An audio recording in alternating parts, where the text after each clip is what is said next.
안녕하십니까. 저는 한국교회 독서문화연구회 대표 송광택 목사입니다. 이번에 소망교회 문화선교부가 주관해서 독서를 주제로 한 세미나를 갖게 되었습니다. 독서는 변화의 힘이다. 이런 주제로 4가지 내용을 가지고 여러분과 함께 좋은 시간을 갖고자 합니다. 첫 번째 주제는 왜 책을 읽어야 하는가?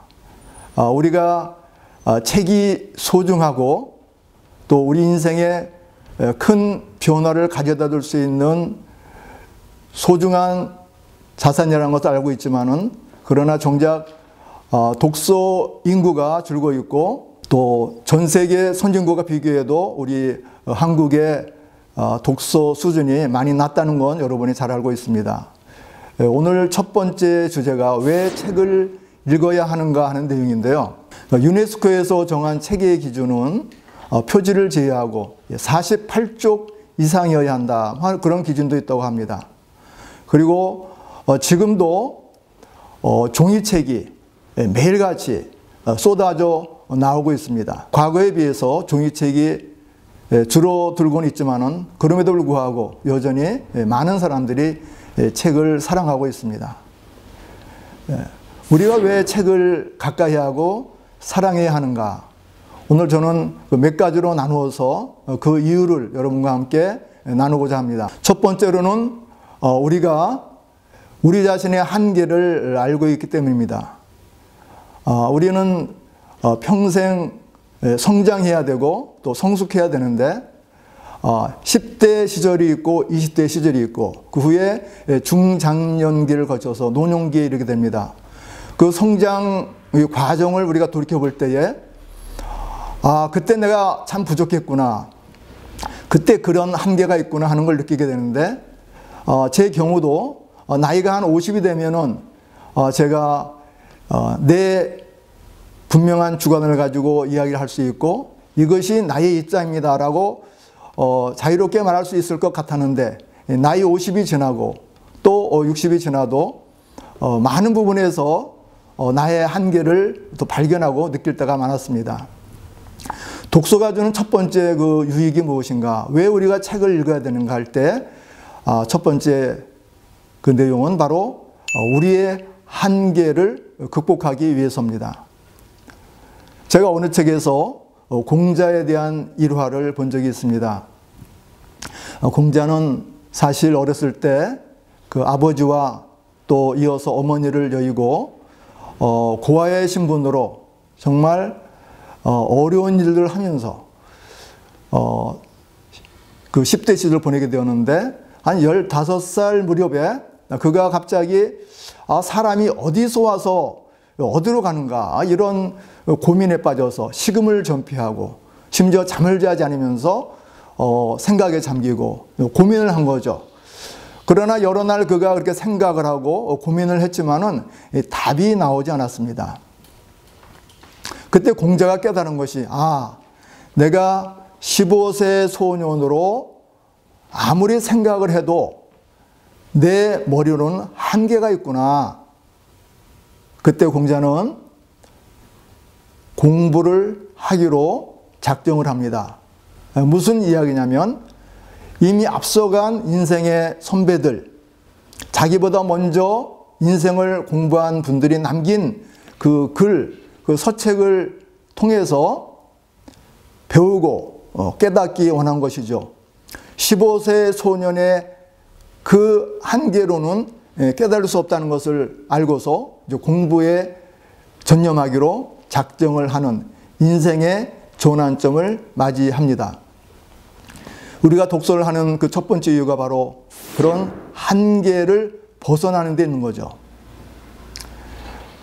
요새는 이 헌책방에 잘 가지 않습니다만 과거에 제가 종종 들리는 헌책방이 있었습니다. 여러분도 아시겠지만 신문로에 있다가 나중에는 신천 쪽으로 옮긴 이 공시책방이라는 서점이었는데요. 우연히 헌책을 보다가 만화가들이 다양한 만화가들이 이제 뭐 한 컷짜리 만화 중심으로 출품을 해서 상을 받은 그런 이제 만화 중에 눈길을 끄는 그 만화가 있었습니다. 깜짝 놀랐습니다. 왜냐하면은 제가 평상시에 내가 운모란 개구리구나 이런 생각을 했었고, 또 운모란 개구리인데 운물 밖에 나와보니 운물 밖에 또 수많은 운물이 저 지평선 끝까지 펼쳐져 있는 걸 그런 생각을 했습니다. 그런데 어떤 만화가가 바로 그런 만화를 그렸습니다. 개구리 한 마리가 운물 밖을 나왔는데 운물 밖에 정말 겹겹이 끝없는 운물이 있는 걸 보고 아주 눈이 휘둥그레진 그런 이제 만화였는데요. 내가 생각한 것을 이 사람은 이렇게 만화를 그렸구나. 이제 그런 걸 느낀 거죠. 그래서 우리가 독서를 통해서 이렇게 한계를 벗어난다는 것은 운물한 개구리의 상태에서 우리가 또 벗어나고, 그것이 한 번으로 끝나는 것이 아니라 계속해서 우리가 학습을 통해서, 독서를 통해서 그 한계를 벗어나게 되는 거죠. 여러분 아시는 대로 임어당 선생님, 요새는 린 위탕이라고 하는데요.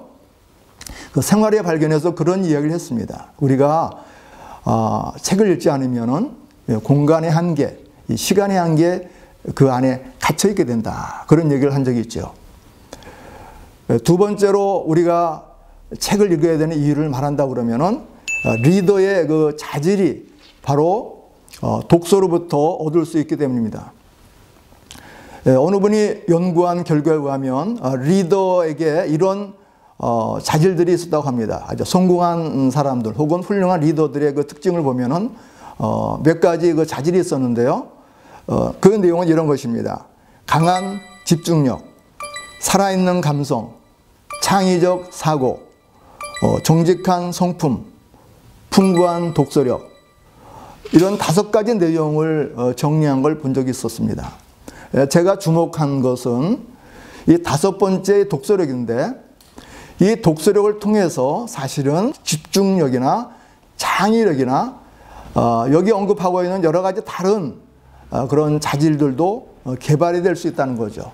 리더에게 필요한 그 모든 자질, 그것이 독서라는 매개를 통해서, 책이라는 매개를 통해서 성취되고 만들 수 있다는 것을 확인할 수 있었습니다. 그래서 독서는 리더의 자질을 갖추는데 필수적인 관문이다, 이렇게 말할 수 있죠. 로버트 클린턴이라는 신학교에서 리더십을 가르치는 교수님이신데요. 영적 지도자 만들기라는 책을 쓰신 적이 있습니다. 이분이 영적 지도자들의 성장 과정을 추적을 했습니다. 많은 사람들을 연구한 거죠. 어떻게 태어나서 어떤 부모님 밑에서 성장하고 어떤 과정을 거쳐가지고 그가 하나님께 쓰임받는 리더가 되었는가. 그가 많은 사람을 연구했는데 아주 뜻밖의 발견을 했습니다.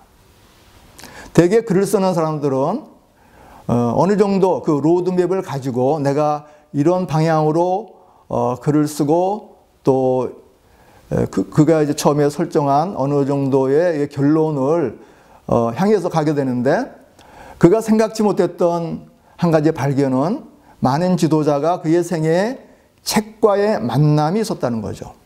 책을 통해서 비전을 발견하고 책을 통해서 인생의 전환점이 오기도 했습니다. 여러분 아시는 대로 많은 선교사님들이 데이빗 브레이너드의 그 일기를 읽고 큰 도전을 받고 선교사가 되거나 또 영적인 지도자가 된 것을 알 수 있습니다. 그래서 영적 지도자 만들기라는 책에 보면은 책이 얼마나 소중한 것도 얘기하지만은 그 저자인 로버트 클린턴이 자기 자신의 생애에서도 유치원 시절에 어머니가 자기를 도서관에 데리고 가고 도서 대출증을 만들어주고, 자기가 그래서 일찍부터 책과 가까이 하게 됨으로써 나도 하나님의 쓰임 받는 이런 지도자가 되고 또 교수가 됐구나 하는 이야기를 하고 있습니다.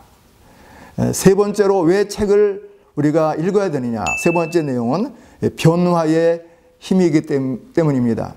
이 변화라는 말은 참 좋은 뜻이 있지만 좋은 변화도 있고 나쁜 변화도 있지요. 여기서 말하는 것은 긍정적인 좋은 의미의 변화입니다. 한때 그 미국 대선에서 대통령 후보로도 나온 적이 있던 분 이야기인데요.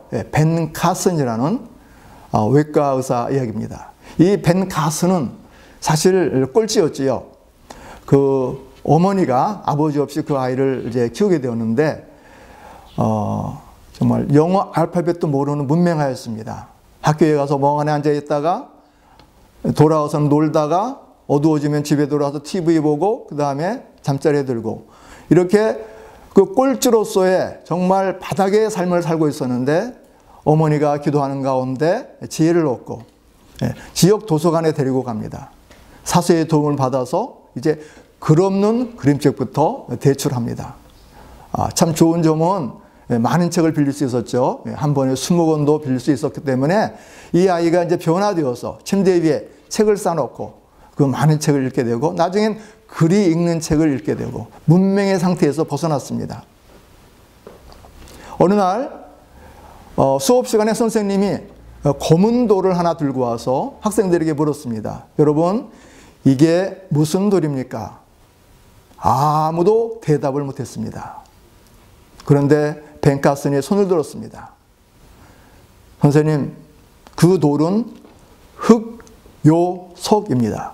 흑요석입니다. 그리고 대형 백과사전을 다 읽은 아이처럼 그 돌에 대한 설명까지 했습니다. 선생님이 조수가 되고 나중에 그는 의과대학에 진학을 하고 미국 최초로 뇌라든가 신체 일부가 붙은 샴쌍둥이를 분리수술을 성공하는 최초의 그 외과 의사가 되었습니다. 그가 Think Big이라는 책을 냈지요. 그래서 벤 카슨의 Think Big이라는 책이 국내에도 나와 있는데요. 그 Think Big의 그 첫 글자 THINKBIG라는 그 책 제목에 그 이니셜에 각각의 의미가 있습니다. 뭐 T가 그러면 탤런트 그런 뜻이 있는 거죠. 거기에 B가 있는데 B는 바로 책을 말합니다. 그리고 마지막에 G는 하나님을 말합니다. 그는 인생의 가장 소중한 두 단어를 말한다 그러면 바로 책을 만나게 한 어머니 그리고 바로 그 책을 이야기하고 있습니다. 책을 통해서 그가 인생에 큰 변화가 일어났다는 거죠. 이 Think Big을 쓴 벤 카슨이 꼴찌였기 때문에 제가 검색을 해보니까 그런 책 제목도 있었습니다. 꼴찌, 세계 최고의 신경외과 의사가 되다. 재미있는 어린이 책인데요. 이렇게 한 사람이 책을 통해서 변화되고 변화된 그 인생이 또 많은 사람에게 선한 영향력을 끼치는 것을 볼 수 있습니다. 마지막으로 말씀드릴 수 있는 것은 이 독서, 책은 바로 우리의 그 평생 학습의 길이기 때문에 중요하다는 거죠. 여러분이 요새는 그런 이야기를 많이 듣습니다. 이제는 100세 시대다. 인생의 40대를 재임하기 시작되는 그런 시기로 또 말하는 분도 있고 이제는 40대, 50대가 삶을 정리하는 혹은 남은 얼마의 시간을 이제 어떻게 살까를 고민하는 그런 때가 아니라 사실은 우리가 40, 50대 이후에 남은 3, 40년 이상의 그 시간을 또 준비하는 그런 때가 아닙니까? 그래서 우리가 어떻게 준비할 것인가.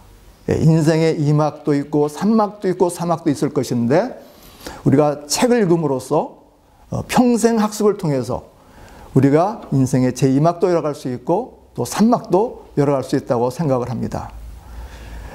평생 학습의 길이라고 말씀드렸는데 우리가 독서를 통해서 전혀 모르는 세계에 도전할 수도 있고 전혀 모르는